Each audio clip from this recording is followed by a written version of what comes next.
Welcome to Education Perspectives. I am your host, Liza Holland. This is a podcast that explores the role of education in our society from a variety of lenses. Education needs to evolve to meet the needs of today and the future. Solving such huge issues requires understanding. Join me as we begin to explore the many perspectives of education. Amy McVey currently serves as the Vice President of Improvement Services with Cognia, a nonprofit supporting institutions, teachers, leaders, and learners in all areas of continuous school improvement and professional learning across the globe.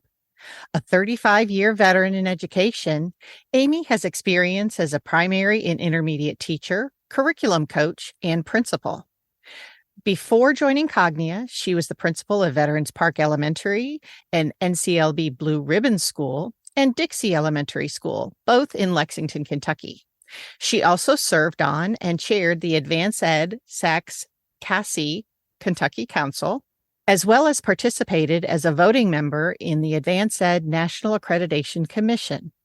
Amy holds a bachelor's degree in elementary education from Eastern Kentucky University, a master's degree in elementary education from Georgetown College, and a school leadership certification from the University of Kentucky.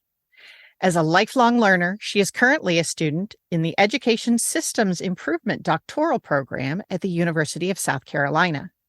With her work at Cognia, Amy now gets the privilege of supporting teachers and educational leaders with strategic thinking and planning, leadership development, student engagement, and other professional learning opportunities. Well, Amy McVey, welcome to Education Perspectives.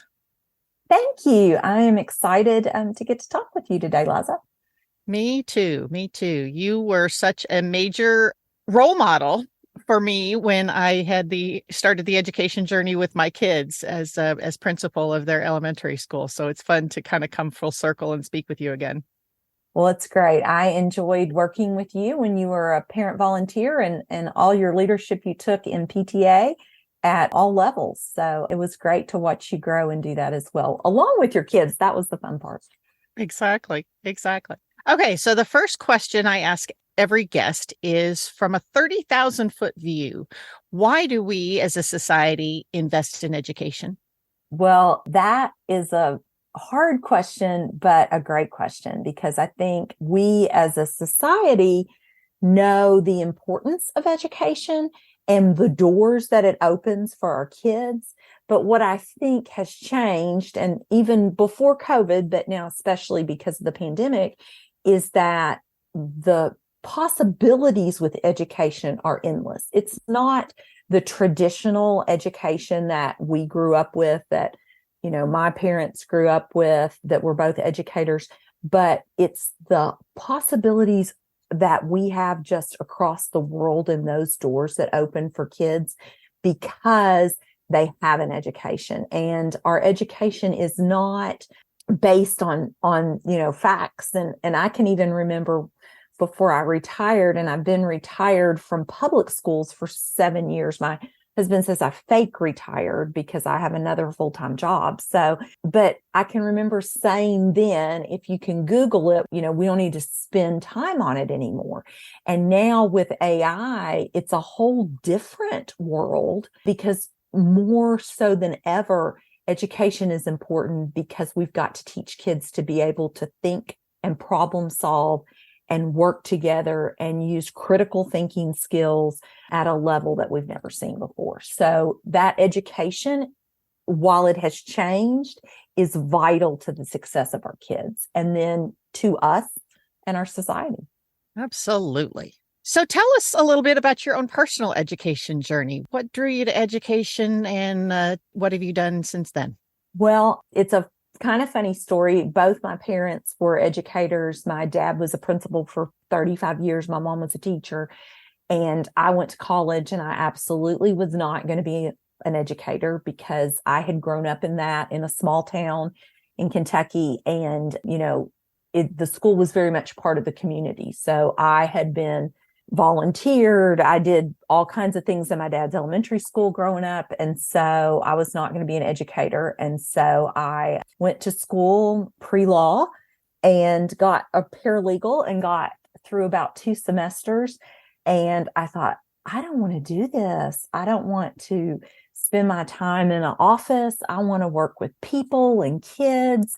And so I changed my major to elementary education and went home and told my parents.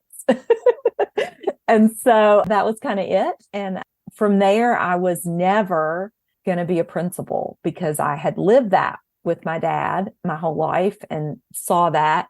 And I think about 5 years in, I thought, I really want to be a principal because if I can make a difference in my classroom, imagine what I can do if I can help teachers make a difference in every classroom. And that to me was the perfect job because you got to work with kids, you got to work with parents, community, teachers. And so that was just a wonderful job. And so I did that for 16 years at 2 elementary schools in Lexington. So that was great. And I retired and I accidentally took a full-time job with Cognia. So Cognia is a school improvement organization.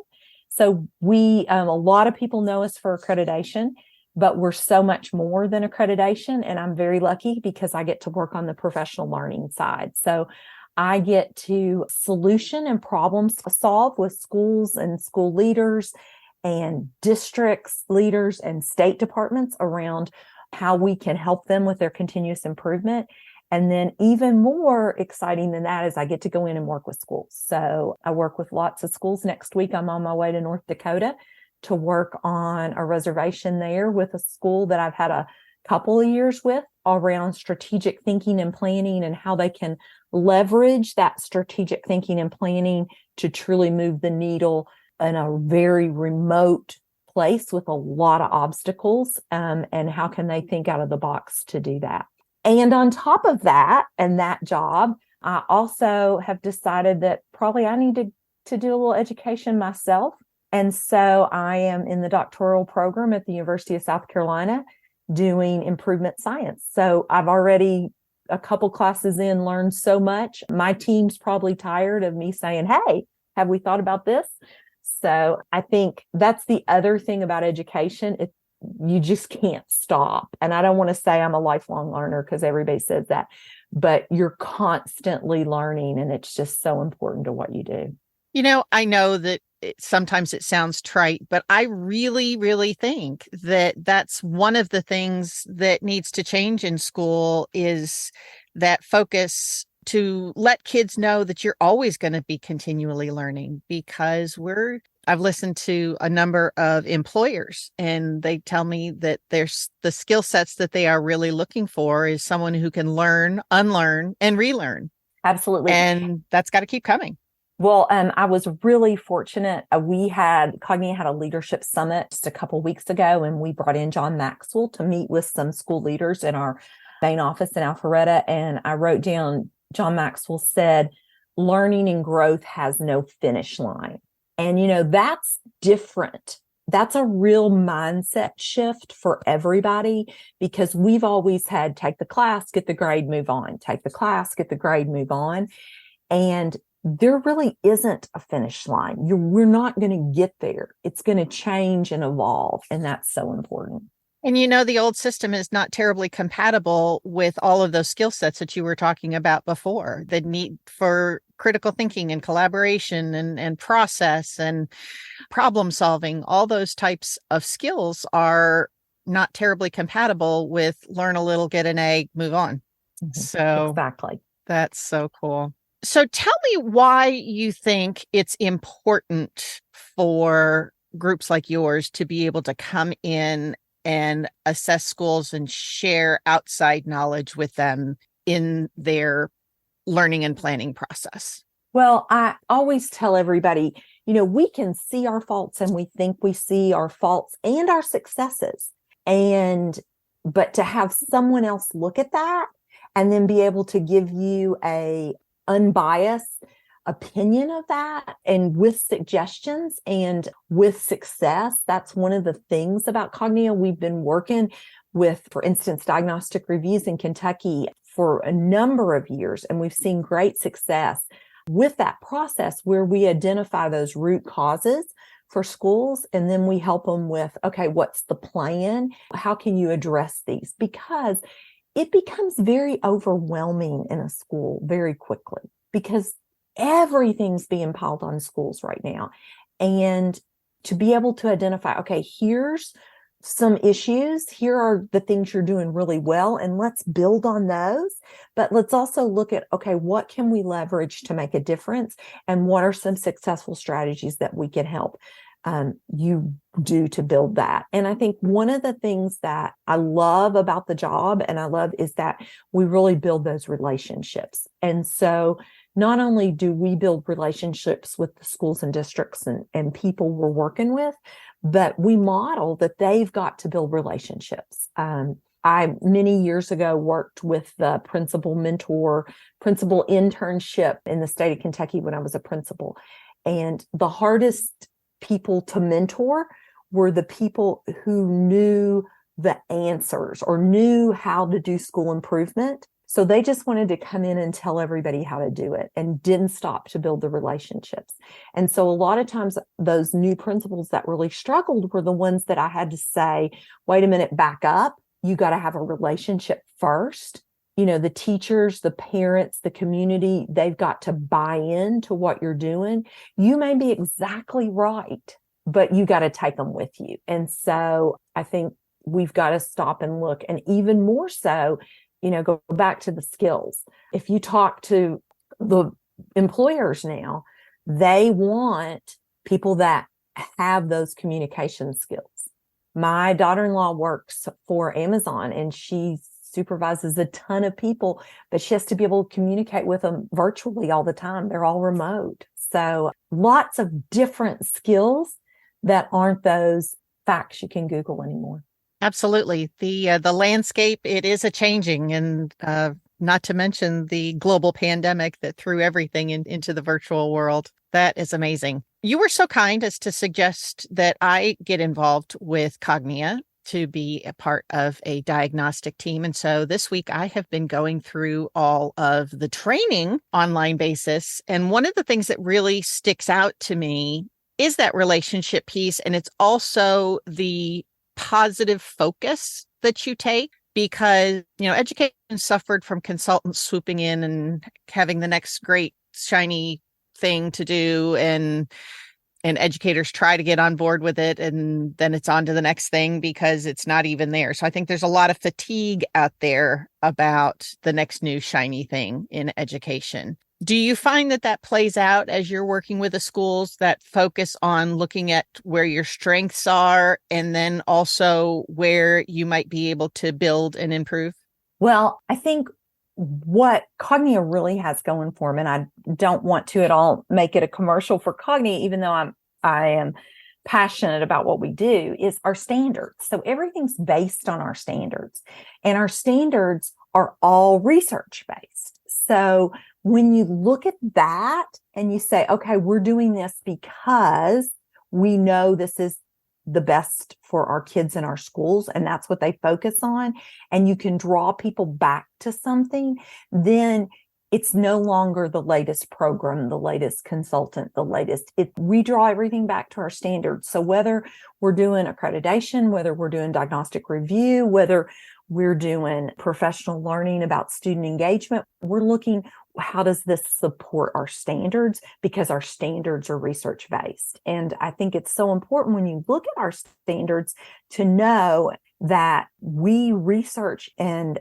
review them every 6 years. So they're not something that was created and it's here forever, but it's fresh and new. And sometimes people struggle with that, and the adults, because they say, okay, why are you changing your standards? Well, look where we've been in the past 5 years. So why wouldn't we change? It's kind of like the saying, when you know better, you do better. And so I don't like to tell my age, but when I was so my dad was very involved in SACS, Southern Association, which is where Cognia came from. And I can remember him doing school visits, his school being accredited. So when I became a principal, there was no discussion. I mean, my school would be accredited, period, end of story. And I'm proud to say Veterans Park Elementary is still the only accredited elementary school in Lexington. And so, but one of the standards at that time was how many library books you had in. So you actually had to count library books. So see how far our standards have come now, that they focus on the culture of learning, the leadership for learning, engagement of learning, and growth in learning. So a big shift, because we know better now.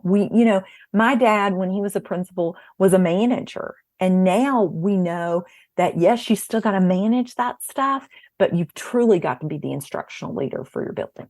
The pace of change is so crazy, and changing an institution like education it's not an easy thing to do, because there are so many rules and regulations and standards and all that kind of a thing. I'd love to get your thoughts on where we are as far as assessments are concerned, because I really feel like you get what you measure for, because if all the teachers, all the principals, all the district people, they're going to be focused on assessments. We just had our Kentucky assessments come out this past week.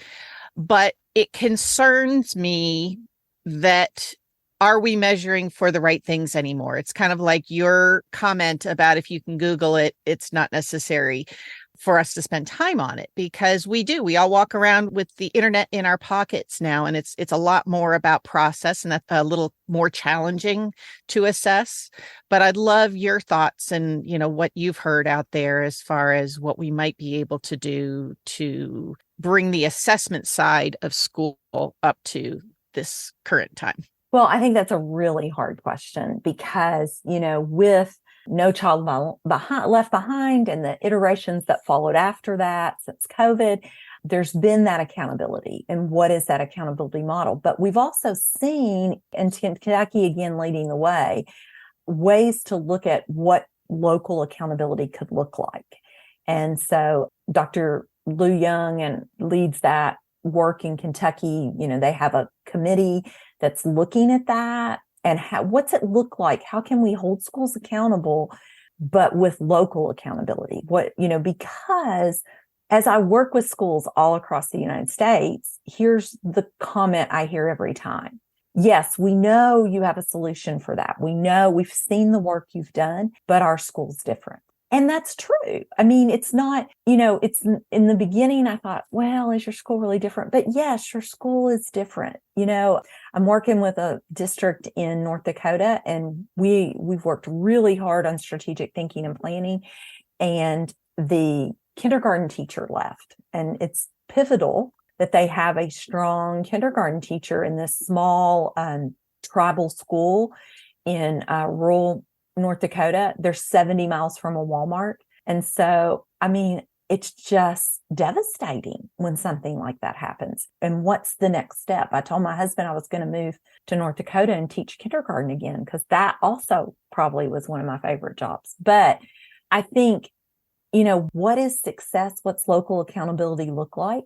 And then really looking at, instead of that summative end of the year assessment, that one snapshot, how are we using curriculum-based assessments? I heard Dr. Elgart, our CEO, talk just this week about, are schools using curriculum-based assessments that are truly assessing what the teachers have taught? Have the students learn that?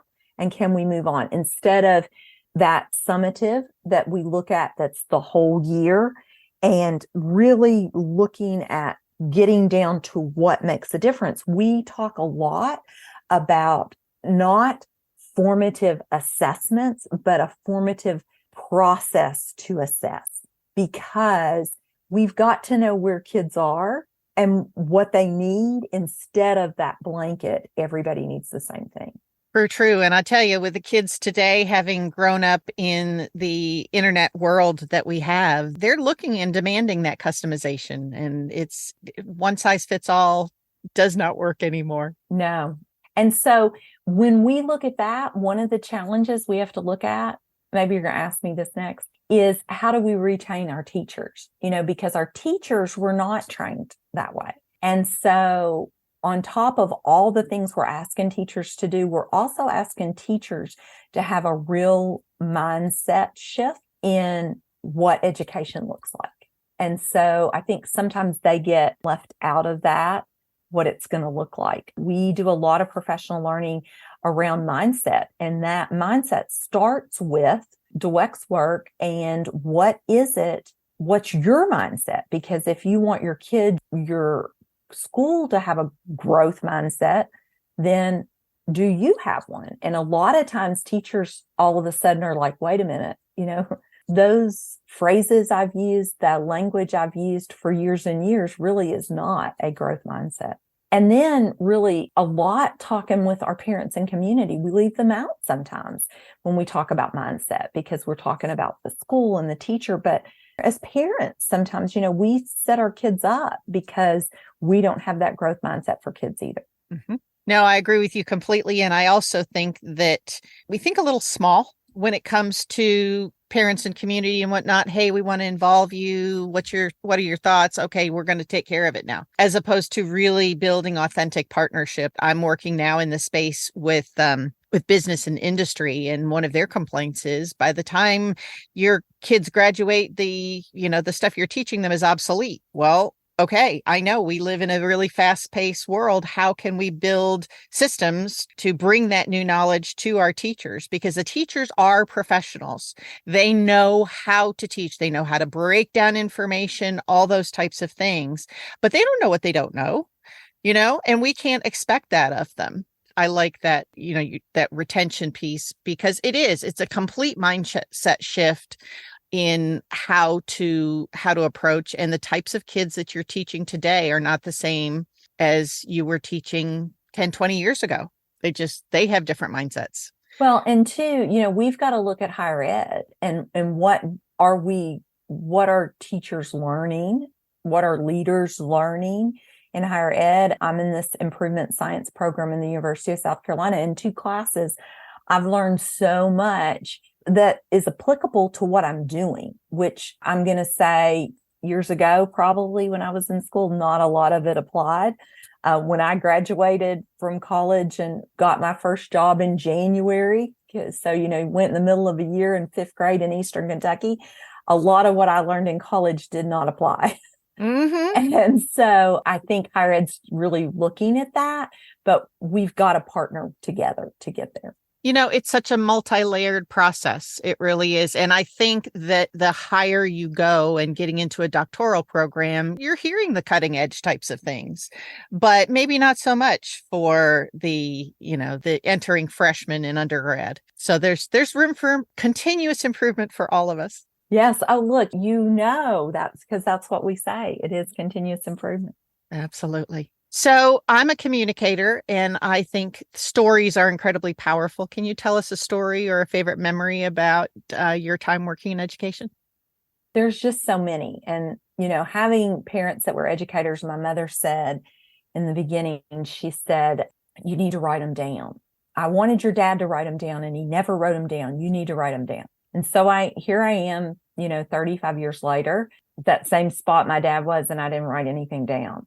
So I think my favorite memories or stories about education were really just when I was in the classroom and when I got to work with kids, and I can pinpoint that moment, but I can think of lots of moments when you saw kids really succeed.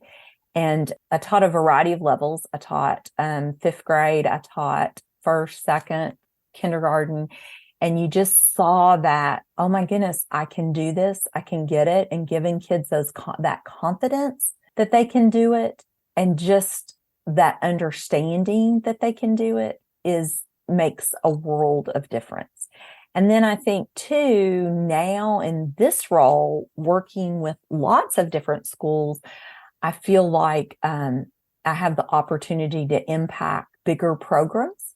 And if I can just, again, go back to those relationships, it's often, once I'm in a school, I kind of joke they have me forever because, 2 years later, when they need somebody to bounce something off, they call again and say, hey, Amy, have you thought about this? If I did this, would this work? So it's those relationships. I can't say, oh, this is my absolutely favorite memory. I can tell lots of funny stories. And I can go all the way back to my dad. So my dad and I one of my favorite, I was sitting before I was a teacher, I was sitting out in high school. I was sitting outside my dad's office, and he had a little boy in his office that was in trouble. And I don't remember what the little boy did, but he said, my dad just like gave him his best pep talk about why he needed to really just apply himself. And, you know, his parents were counting on him, and it was so important. Well, my dad was an avid hunter, and he had a stuffed pheasant on the wall on the side of in his office. And so my dad gave his best pep talk, and he said to the little boy, he said, now, do you understand why this is so important? The little boy said, Mr. Breeding, is that bird real? And we outside in the office just started laughing because we thought, you know, everything Dad had said was not important to that kid. He had one focus, was that bird real? And, you know, to me, I use that story sometimes when I'm talking to principals and teachers, and I'm like, okay, is what we're doing relevant? Or is it just going right over everybody's head? Because we just want to know if the bird's real. We don't care about all this other stuff. And sometimes we just have to slow down and think about, are we relevant? I think that's really wise advice. And it comes back to that meeting kids where they are, because if they don't have, you know, some of their basic needs met, they're not necessarily going to be open to learning. And that's the relationship piece, again, is getting to know them well enough to be able to see, ooh, something happened. What's going on? Do you need to talk? You know, whatever that is, because once they really know that you care about them, then they're willing to work for you. Absolutely. That's so special. Wow. So we talked a little bit about the fact that education is a big boat to turn. What are the biggest challenges and obstacles that you're facing from the perspective you're seeing things now? Well, you know, I hate to pick what everybody's picking, but I think it all goes to teacher retention at this point. You know, and probably bigger than teacher retention in how we're supporting our teachers so that we can retain our teachers. And I touched on it a little bit, but, you know, teaching has always been an incredibly hard job. It's always been much more than a 40-hour week. And everybody knows that. And it's not summers off like people think. And I think now for teachers and even kids coming out of college, there are so many options, and we've got to think about what we're doing for teachers and not just teacher training, but social emotionally for teachers to support teachers so that we can keep the best and the brightest teachers. You know, it is nothing now for kids to have 3, 4, 5. I've lost count of how many jobs my son's had since he graduated from college. I think he's got one now that sticks because he works for himself. So that's a positive. But I think, you know, we don't understand that at a little past middle age because we're used to, you became a teacher and you were a teacher for 30 years. That's the end. And now our teachers have lots of options. So what are we doing to support teachers, the whole teacher, not just the teacher education, but the social and emotional? I think that's the biggest challenge I see right now is I just see lots of really tired teachers, and we just continue to add to what they're doing. So when I do a professional learning, I always say, you know, if you're a teacher, thank you for being here. Thank you for learning. And my goal is that when you leave today, you have something you can use tomorrow because you don't have time to figure it out right now.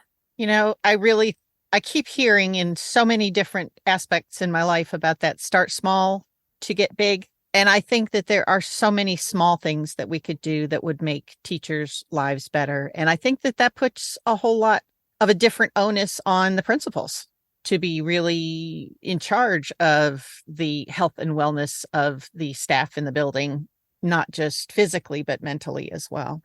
And I would be remiss if I didn't say leadership retention is just as big a problem. I mean, the average age of principals, I've not seen the data, but I can tell you it's a lot younger. And, the number of new principals, new superintendents, we work with a school, and then the next year that superintendent's gone, and the next year that superintendent's gone, and the next year, just a vicious cycle, because that's a terrible, hard job too. And if you don't have that consistent leadership, we talk a lot when we look at our standards, are the practices embedded in what you do? And if you have constant leadership change, then those processes cannot become embedded. And so, we got to look at our leaders too. We do a lot at Cognia to support leaders, a lot of creative, different ways, because leaders need that support too. And leadership is a lonely job in education, because as a principal, there's nobody else in your building that understands what you're doing.